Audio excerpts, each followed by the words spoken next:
여호와로 인하여 기뻐하는 것이 너희의 힘이니라. 아버지, 푸르름이 더해가는 6월의 첫 주일, 믿음 안에서 한 가족된 우리들 이렇게 한자리에 모여 함께 예배할 수 있게 하시니 감사합니다. 지난 한 주를 돌아볼 때 저희들 아버지의 뜻을 거스르고 불순종하며 마음에 좋을 대로 옛 습관을 따라 산 적이 많았습니다. 거짓된 입술과 불의한 행위를 회개하오니 이 시간 그리스도의 피로 우리를 정결케 하사 아버지를 만나는 기쁨과 감격을 회복하게 하시기 원합니다. 아버지, 나라의 새로운 지도자를 선출하는 대선을 앞두고 있습니다. 모쪼록 하나님과 국민을 두려워하는 지도자가 세워지게 하시며 선출된 대통령과 위정자들이 이 나라를 잘 이끌어 나갈 수 있도록 화합하는 마음과 지혜 주시옵소서. 우리나라가 하루속히 안정을 되찾아 우리가 모든 경건과 단정함으로 고요하고 평안한 생활을 하게 하시며 복음을 전하고 하나님의 말씀을 따라 사는 길 막히지 않도록 도와주시기 원합니다. 아직도 분단된 채 남아있는 이 나라를 불쌍히 여기사 남과 북이 하나가 되는 평화적인 통일이 이루어지게 하옵소서. 우리 교회에 다음 세대를 위한 교육관 건축할 마음 주심 감사합니다. 세워진 계획에 따라 안전사고 없이 순적하게 완공에 이르게 하시며 이 교육관이 아버지의 이름을 부르는 차세대 리더들을 위한 생명의 산실이 되게 하시기 원합니다. 여러 자연재해와 전쟁 등의 열악한 상황 속에서 전도와 목양의 사명 감당하고 계시는 우리 선교사님들 건강 지켜주시고 자녀들의 앞길 열어주시며 복음의 결실을 맛보는 감사와 감격이 삶 속에 늘 넘치게 하여 주옵소서. 튀르키예 지진 난민센터, 인도 미조람 교회 청년부 문화사역, 필리핀 비전교회 의료사역으로 떠나는 단기 선교팀들 기억하여 주시기 원합니다. 모두들 건강하고 안전하게 다녀올 수 있도록 지켜주시며 아버지의 은혜와 복음으로 역사하는 사랑을 나누는 걸음 되도록 인도해 주옵소서. 아버지, 깊은 병고 중에 있는 성도님들 많이 계십니다.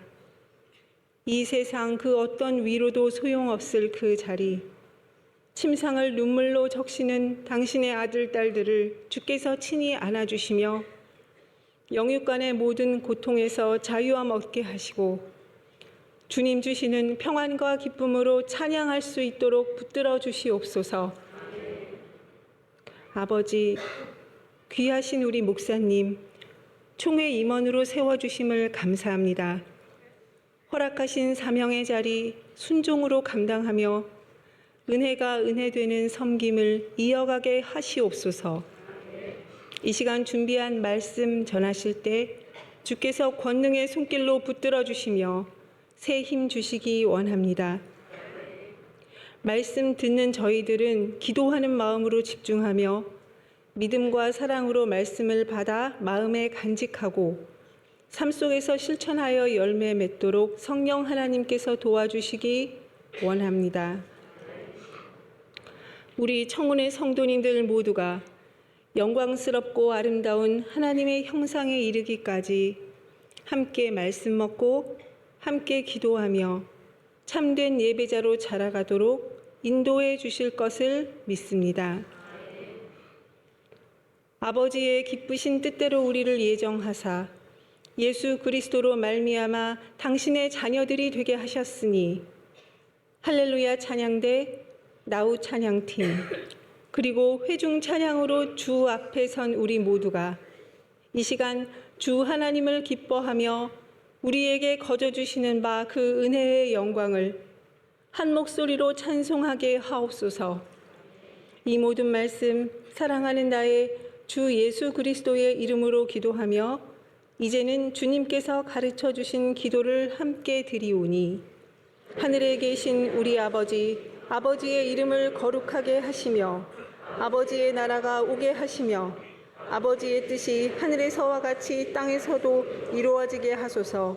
오늘 우리에게 일용할 양식을 주시고 우리가 우리에게 잘못한 사람을 용서하여 준 것 같이 우리 죄를 용서하여 주시고 우리를 시험에 빠지지 않게 하시고 악에서 구하소서. 나라와 권능과 영광이 영원히 아버지의 것입니다. 아멘.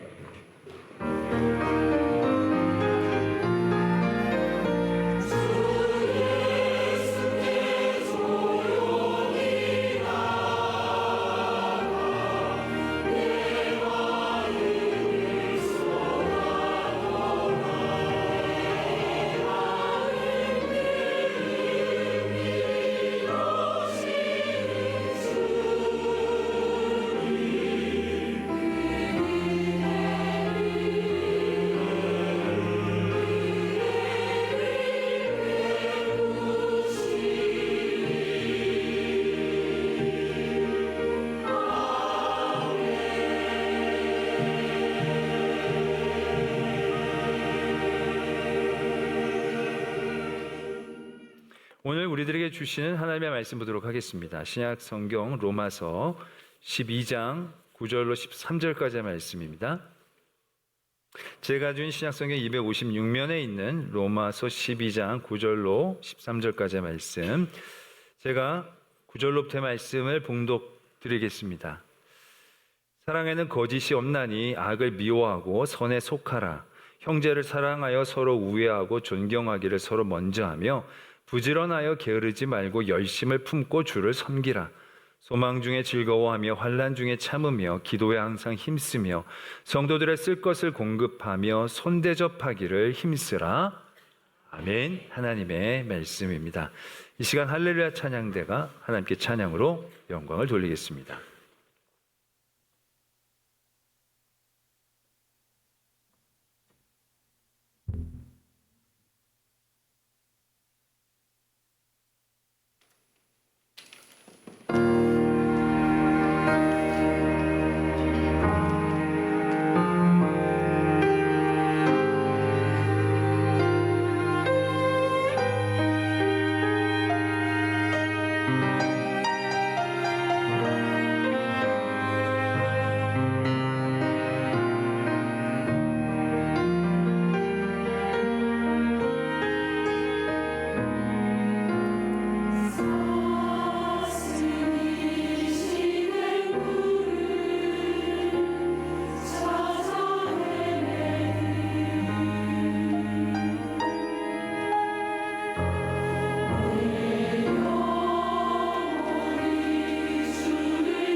네, 귀한 찬양 감사를 드립니다.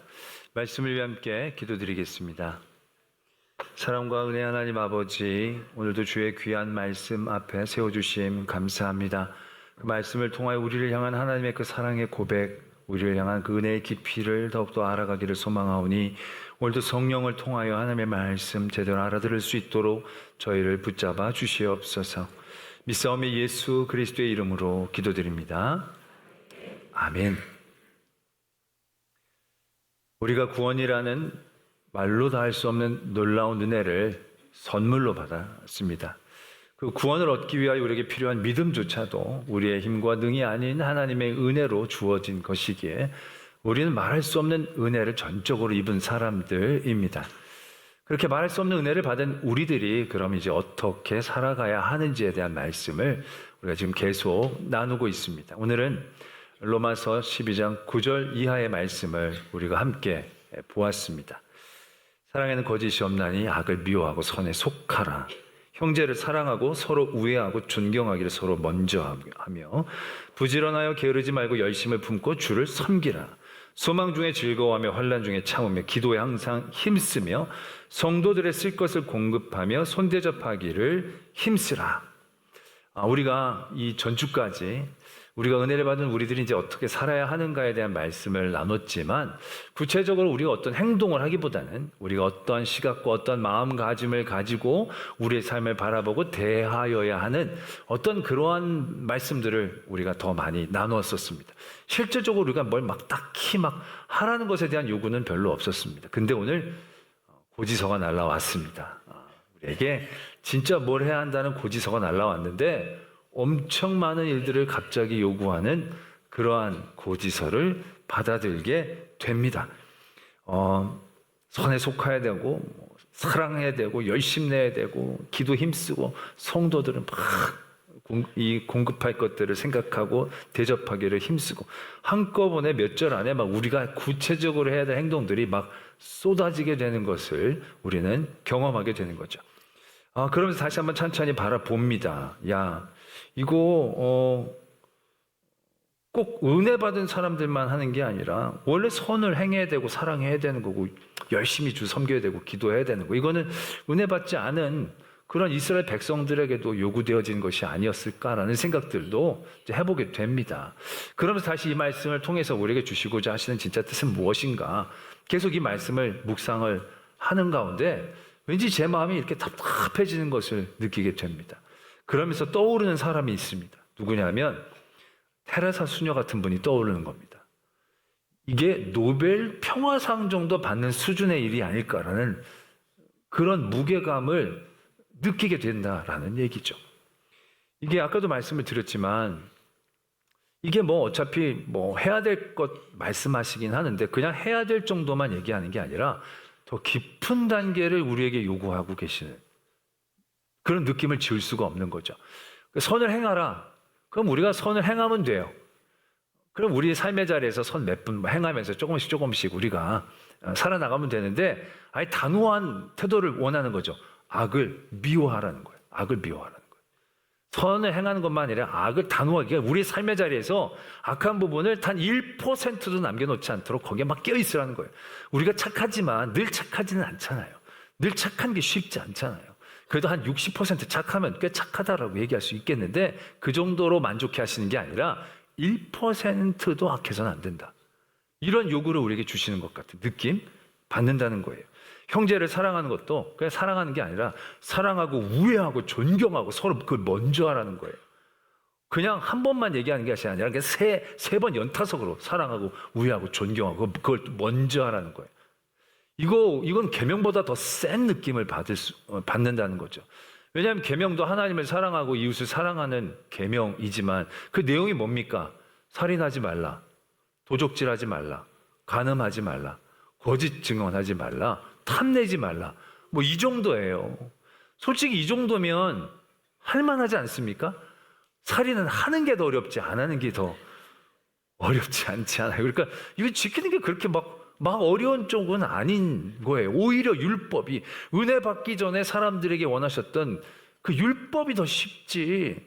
아니 은혜로 주신 우리들에게 요구하는 건 굉장히 쉽지 않은, 이게 받은 은혜가 많다 보니까 우리에게 고지서가 날라온 고지서의 액수도 높아진다는 건 어느 정도 이해는 되지만, 그래도 이건 좀 너무 심한 걸 우리에게 요구하고 계신 게 아닌가라는 그런 무게감을 느끼게 되는 거죠.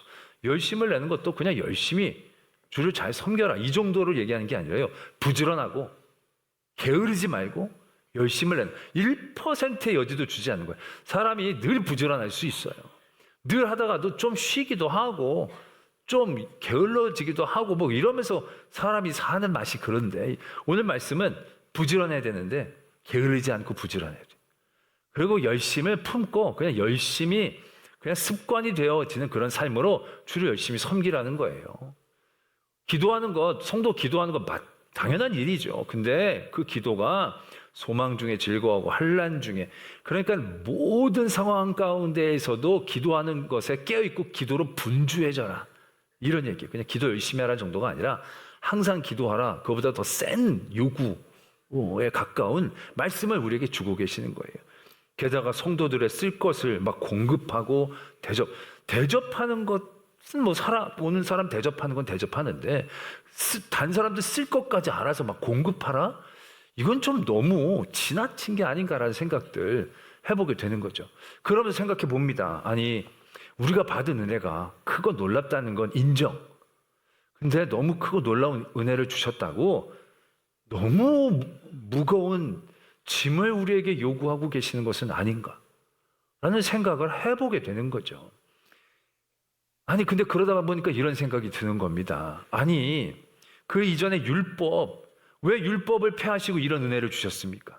율법으로는 우리가 구원을 받을 수 없으니까, 율법으로 우리가 너무 짓눌려 있으니까 하나님은 그래서 우리에게 그걸 뛰어넘는, 말할 수 없는 큰 은혜를 우리에게 주셨는데, 아니 그 은혜를 주시고 나서 또 크고 무거운 짐을 우리에게 짊어지게 하시는 이유가 뭘까? 과연 그런 의미로 오늘 우리에게 이렇게 가격이 비싼 고지서를 보내시는가라는 생각을 해본다는 거죠. 그러났더니 그게 말이 안 되는 거예요. 왜? 하나님은 우리를 자유케 하시고 우리가 할 수 없기 때문에 은혜를 베푸셨는데, 우리가 누구인지 잘 알고 계신 하나님이 이렇게 무거운 짐을 우리에게 또 짊어지신다? 때문에 이 말씀은 우리가 짐처럼 율법처럼 받아들여서는 안 된다는 거죠. 이 말씀을 주신 하나님의 진심이 뭔지를 우리 한번 잘 알아가 봐야 한다라는 것입니다. 그러기 위해서 우리는 한 가지 비유를 살펴볼 필요가 있는데, 마태복음 18장에 보면 1만 달란트 빚져다 탕감받은 사람의 비유가 나옵니다. 그때 예수님께서 그 비유를 이렇게 시작을 하시죠. 천국은 그 종들과 결산하려 하던 어떤 임금과 같으니, 결산할 때 1만 달란트 빚진 자 하나를 데려오매 갚을 것이 없는지라 주인이 명하여 몸과 아내와 자식을 다 팔아서 갚아라 라고 얘기합니다. 그때 그 종이 엎드려 절하며 이르되 내게 참으소서 다 갚으리이다 이렇게 얘기했더니, 그 종의 주인이 불쌍히 여겨 놓아 보내며 그 빚을 탕감하여 주었다 라고 적고 있습니다. 근데 그 다음에 이 탕감받은 사람이 그 길에 나오면 어떡합니까? 동료를 만났는데 그 동료가 자기에게 100데나리온을 빚진 사람이에요. 그 사람을 만났더니 이 사람이 그 사람의 멱살을 잡고 얘기합니다. 너 내 빚진 거 갚으라고. 그랬더니 그 동료가 그 사람이 했던 거 똑같이 엎드려 내게 참으소서 내가 갚으리이다 라고 간청을 합니다. 그런데 이 사람은 받아주지 않습니다. 그리고 그 사람을 옥에 가둬버립니다. 그 소식을 그 주변에 있는 사람들을 통해서 그 주인이 듣게 되고, 주인이 다시 그 사람을 소환합니다. 그리고 이렇게 얘기합니다. 네가 빌기에 나는 내 빚을 전부 탕감해 주었거늘 내가 너를 불쌍히 여김같이 너도 내 동료를 불쌍히 여김이 마땅하지 아니하냐 라고 얘기하며 그를 다시 옥에 가둬버렸다 라는 비유입니다. 이 비유는 어떻게 보면 지금 우리가 다루고 있는 이 주제와 굉장히 흡사한 상황을 비유로 말씀하고 있는 것입니다. 왜요? 엄청난 은혜를 받은 우리, 그 은혜를 받고 그 자리에 나선 우리들이 이제 동료들을 만났는데 그 동료들의 갖가지 상황과 환경들 가운데 우리가 그것들을 어떻게 대하여야 하는가. 그런데 오늘 말씀은 탕감을 받은 그가 100데나리온 빚진 자를 용서하지 않았기 때문에 그 모든 은혜가 다 수포로 돌아가는 그러한 비유의 말씀이라는 거죠. 자, 우리는 이 비유를 다시 한번 생각하면서 아까 그 우리의 이해를 한번 다시 비유를 들고자 합니다. 그러니까 우리가 아까 그 9절부터 13절의 말씀이 우리에게 굉장히 더 큰 무게감으로 또 다른 율법처럼 다가온다라고 여겼다라면 상황이 어떻게 바뀌느냐 하면 아까 그 비유의 말씀을 통해서 우리가 적용하자면 이제 주인이 1만 달란트를 탕감해 주면서 이렇게 얘기합니다. 나도 너의 빚을 1만 달란트 탕감해 주었으니 너도 가서 다른 사람들의 빚을 그만큼 탕감해 주어라. 그게 맞다. 이렇게 거기에 대한 어떤 룰을 우리에게 제시를 해 주십니다. 오늘 9절에서 13절의 말씀처럼. 그래서 그 사람이 그 말씀을 듣고 나왔어요. 나왔는데 100데나리온 빚진 사람을 만났어요. 그 사람에게 얘기하는 거죠. 너 내 돈 갚아라. 나 돈이 없습니다. 그때 이제 이 사람이 생각하는 거죠. 아유, 그래, 나도 이제 1만 달러트 탕감 받았는데 그렇기 때문에 다른 사람들도 탕감하라고 하셨으니까 내가 네 빚도 탕감해 줄게. 그러면서 탕감을 하고 나면 이 사람의 마음에 어떤 마음이 들었겠습니까? 아마 이런 마음이 들기 쉬웠을 것입니다. 1만 달란트 마이너스 100데나리온. 나는 이만큼 뭔가 해냈다 라고 아마 생각했을 것입니다. 뿌듯해하기도 했고 아마 까마득하게 여기기도 했을 것입니다.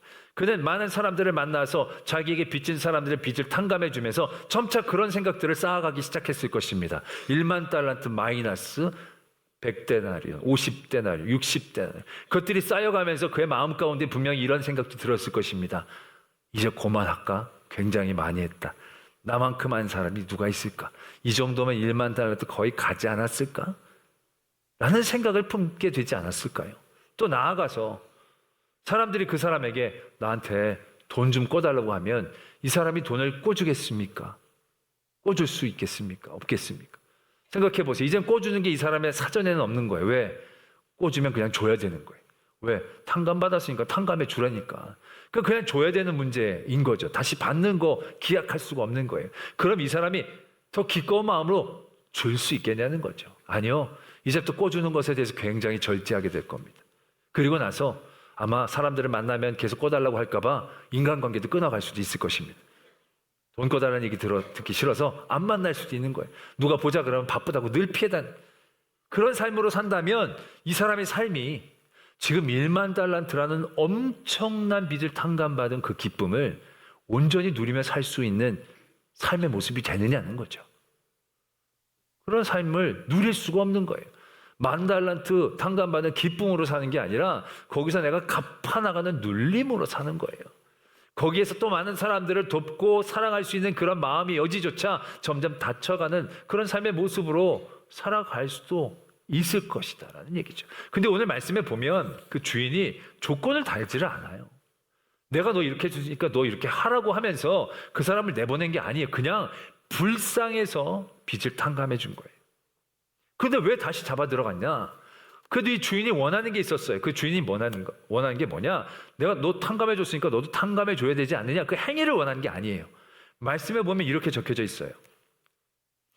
내가 너를 불쌍히 여김같이 너도 내 동료를 불쌍히 여겨야 되지 않았겠느냐?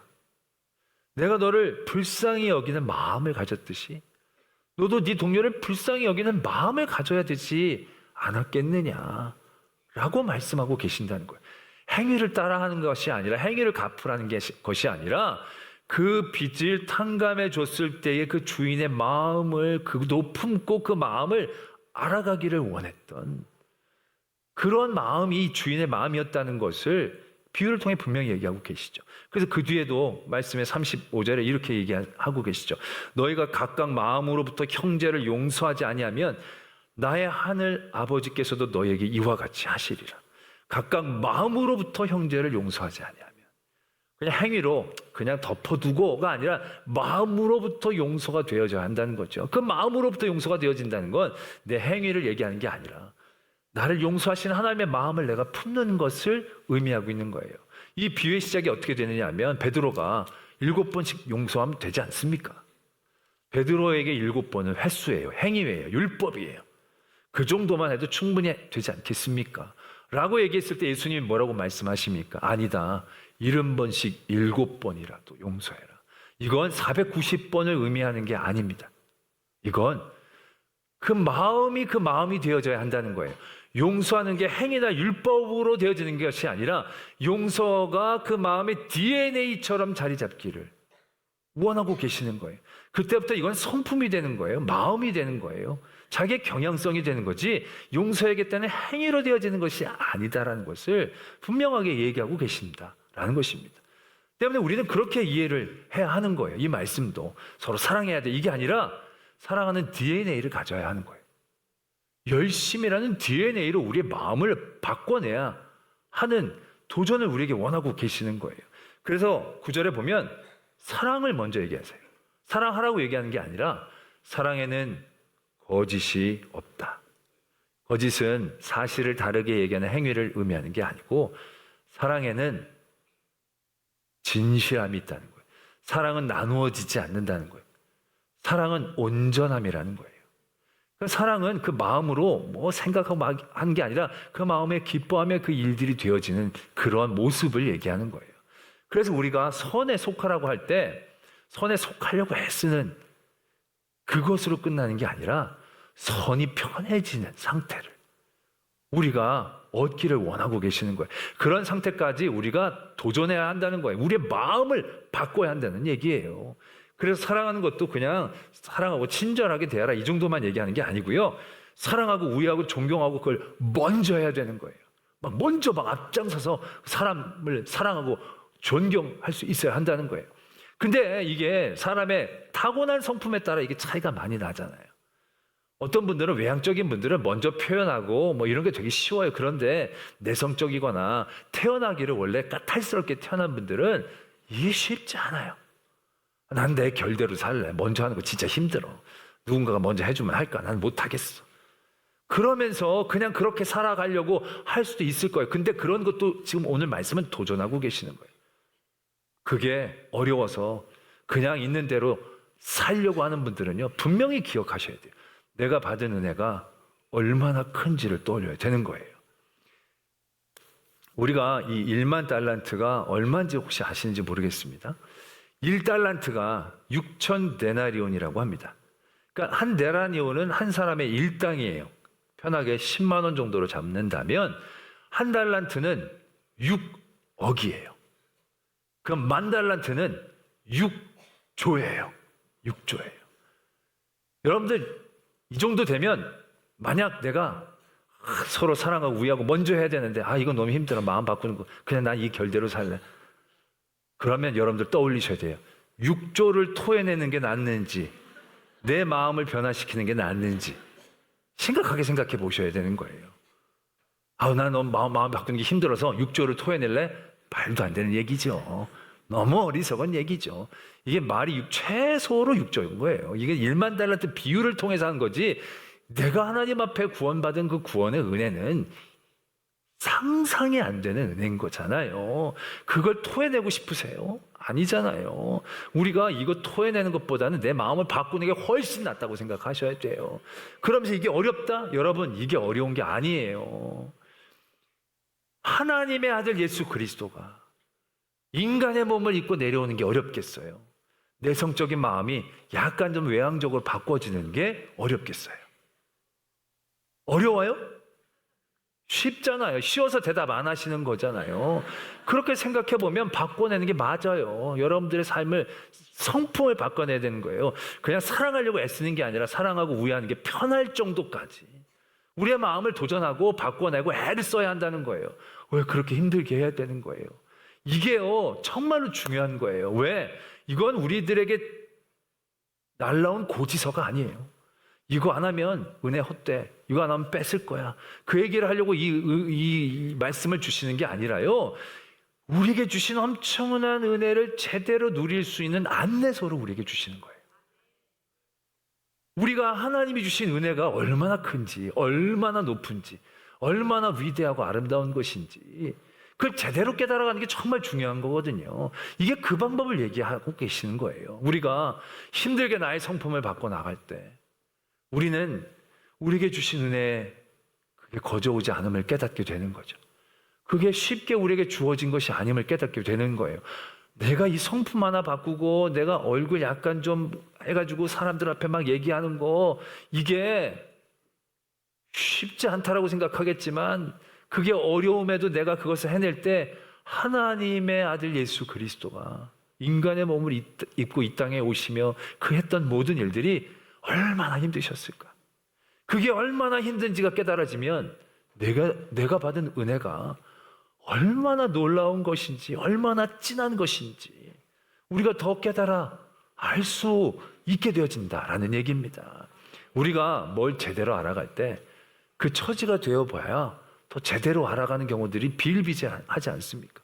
우리가 부모님의 은혜를 감사한다고 하고 부모님이 날 주시는 그 사랑이 너무 좋다라고 생각하지만 우리가 부모가 되지 않은 상태에서 깨닫는 그 정도는 아무것도 아니에요.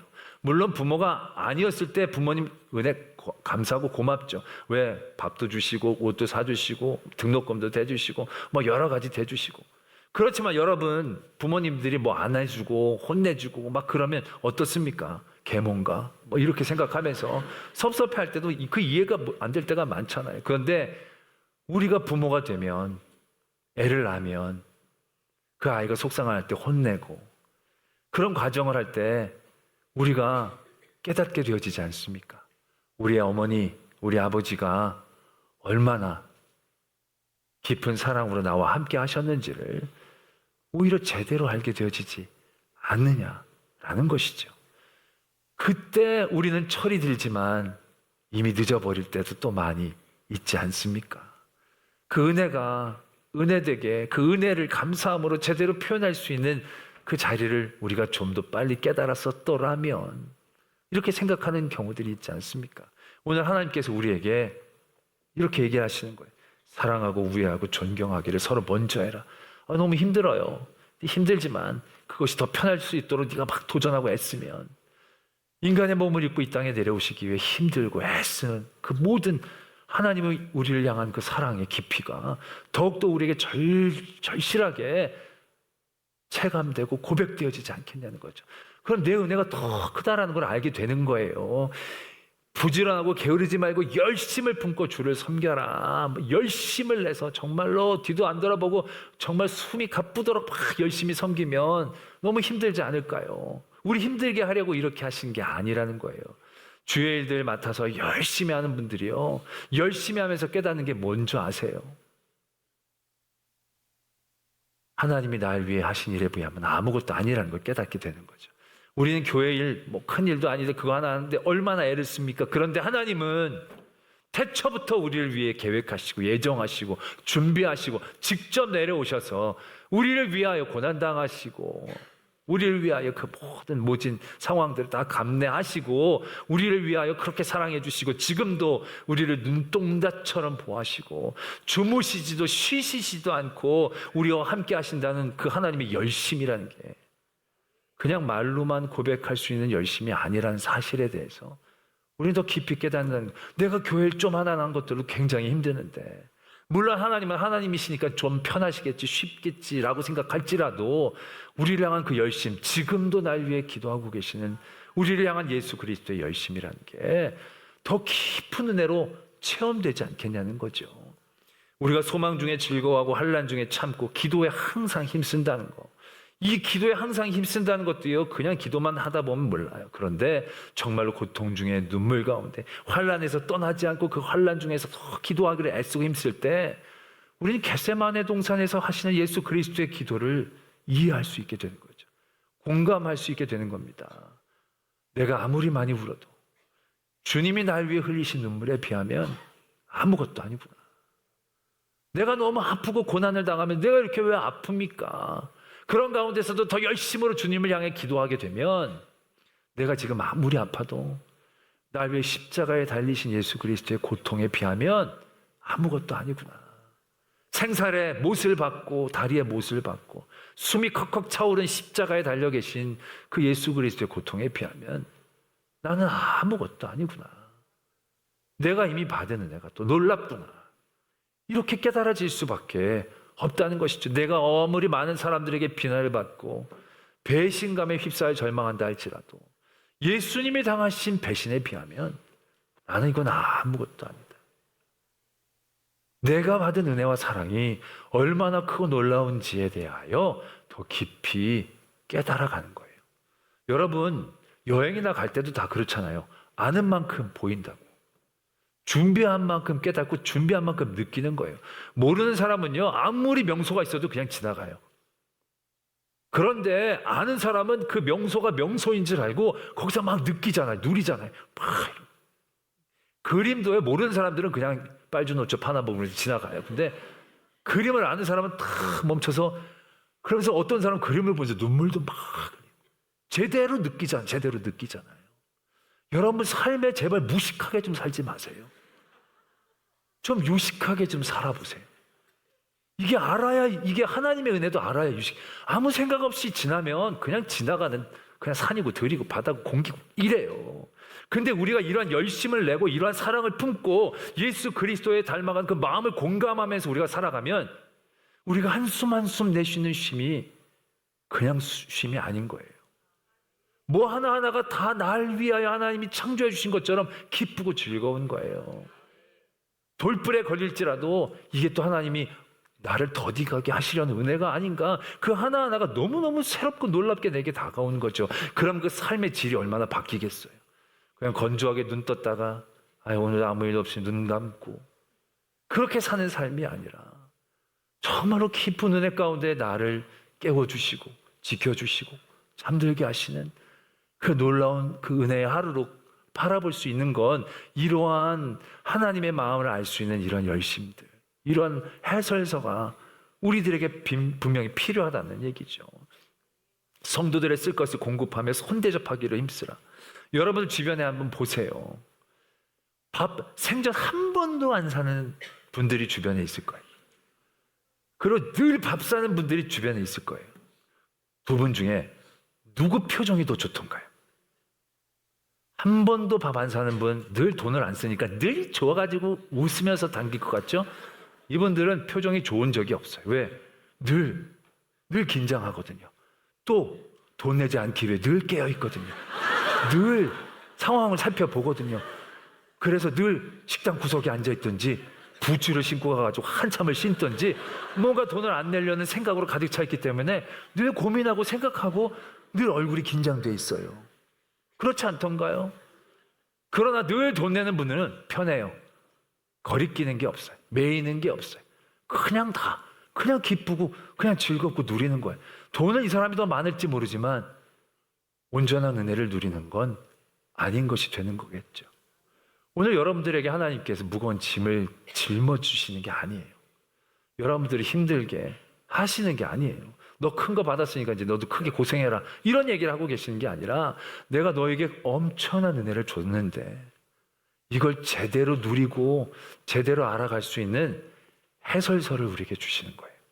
방법을 가르쳐 주시는 거예요. 고지서가 아니라 안내서예요. 때문에 오늘 우리에게 주시는 이 말씀, 내가 테레사 수녀님도 아니고 어떻게 이렇게 살아? 라고 겁내하지 마시고, 야, 내게 주신 하나님의 은혜가 얼마나 크고 놀라운지 한번 알아보자. 그 은혜의 여정을 떠나보자. 라는 결단을 가지고 더 열심으로 주를 섬기고 우리에게 향한 열심의 하나님의 마음을 알아가고 더 열심으로 사랑할 때 날 향한 하나님의 사랑의 깊이를 더 깨달아가고 더 열심으로 기도할 때 날 위해 기도하시는 예수 그리스도를 마음이 든든해지고 많이 베품으로 하나님이 베푸시는 은혜와 사랑들을 온전히 나눌 수 있는 저와 여러분들이 되어지기를 도전합니다. 기도하겠습니다. 오늘 말씀을 묵상하며 여러분들의 삶의 자리에서 더욱더 하나님의 은혜를 깨달아갈 수 있는 도전 있게 하여 주시옵소서. 우리는 우리가 받은 은혜가 얼마나 큰지 아직 모릅니다. 그 그걸 잘 알아가기 위해 열심으로 주를 섬기고 열심으로 사랑하고 열심으로 기도하고 선에 속하고자 사랑으로 온전한 마음으로 채워질 때 날 향해 주신 그 은혜의 넓이와 높이와 깊이 깨달아가게 하여 주시옵소서. 이러한 기도의 제목으로 하나님 앞에 나아가겠습니다. 아버지 하나님, 우리의 모든 삶의 자리에서 홀로 주관자 되신 하나님을 찬양합니다. 우리를 주신 그 사랑이 사랑되게, 은혜가 은혜되게 더욱더 깨달아갈 수 있는 우리의 길과 방법들 붙잡아가게 하여 주시옵소서. 사랑의 하나님 아버지, 우리에게 주신 이 놀라운 은혜, 놀라운 사랑 제대로 깨닫고 제대로 누리고 제대로 나눌 수 있도록 우리에게 오늘 부탁하신 이 안내의 여정들을 잘 도전하며 가게 하실 때 우리에게 주신 사랑을 더욱더 깨달아가며 기뻐하며 살아가는 저희들 되게 하여 주시옵소서. 믿사오며 예수 그리스도의 이름으로 기도드립니다. 아멘. 사랑의 하나님 아버지, 오늘 귀한 예배 자리에 늘 저희로 서게 하심 감사합니다. 우리 삶의 예배를 늘 소중히 여기고 예배를 위해 늘 기도하며 지켜낼 수 있는 저희들의 믿음 허락하여 주시옵소서. 예물을 드립니다. 예물 드린 손길들, 그 안에 간절함, 눈물, 아픔도 많습니다. 하나님께서 그 모든 아픔과 부족함을 아시오니 그들 하나님의 것을 고백하며 나온 그 믿음의 중심을 기뻐하시고 그들에게 더욱더 풍성함으로 맡겨주시는 청지기들 되게 하여 주시옵소서. 믿음의 가정을 붙잡아 주시되 특별히 그 믿음의 대가 잘 이어지기를 소망하오니 우리의 자녀들이 더욱더 세상의 유혹 가운데 휩쓸리지 않게 하시고 믿음으로 굳건히 잘 서게 하여 주시옵소서. 우리 교회 주신 은혜 감사합니다. 우리에게 허락하신 교육관을 통하여 그 자녀들을 잘 양육하기를 소망합니다. 모든 과정 가운데 함께 하셔서 하나님 안전사고 없게 하시고 또한 주변의 여러 분들과 큰 어려움과 마찰 없이 합력하여 선을 이룰 수 있는 아름다운 주의 터전이 되게 하여 주시옵소서. 나라를 위해 기도합니다. 정말로 중요한 선거를 앞두고 있습니다. 그러나 하나님, 가장 중요한 건 하나님이 긍휼히 여기심입니다. 하나님을 두려워하는 자가 세워지게 하시고 그를 위해 믿음의 사람들이 늘 기도로 돕고 합력할 때에 하나님 이 땅을 불쌍히 여겨 주시옵소서. 세상의 열방이 전쟁이 전염병처럼 퍼져가고 있습니다. 힘으로 등으로 그들이 무엇인가 얻을 수 있는 것이 법칙처럼 생각하고 있습니다. 하나님, 그러나 하나님의 공의가 이 땅의 통치 방법임을 깨닫게 하시고 그들의 강함 부끄럽게 하시며 하나님 앞에 무릎 꿇고 하나님 앞에 겸손하게 설 수 있게 하실 때에 이 땅에 하나님의 샬롬의 평화가 회복되게 하여 주시옵소서. 오늘 모든 예배자들 하나님 아픕니까? 넘어져 있습니까? 눈물 흘립니까? 예배를 통하여 눈물 닦아주시고 이렇게 세워주시며 소망으로 나가게 해주시옵소서. 섬기는 모든 이들 힘들고 어렵지만 그 섬김의 열심 가운데 더욱더 주님의 마음을 알아가고 주님과 더욱더 깊은 교제 얻게 하여 주시옵소서. 우리 선교사님들 사역마다 늘 동행하시고 우리 로뎀에 있는 교우들의 믿음 굳건 붙잡아 주시옵소서. 믿사오며 예수 그리스도의 이름으로 기도드립니다. 아멘. 지금은 우리 구주 예수 그리스도의 은혜와 하나님 아버지의 지극하신 사랑하심과 성령 하나님의 함께하여 주시고 도와주시고 교통하여 주시는 역사하심이 하나님이 내게 주신 그 은혜의 깊이를 더욱더 알고자 열심으로 주께 달려가는 성도들 위해, 그 가정 위에, 우리 교회 위에, 이 땅과 열방 위에 이제부터 영원토록 함께 계시기를 간절히 축원하옵나이다. 아멘.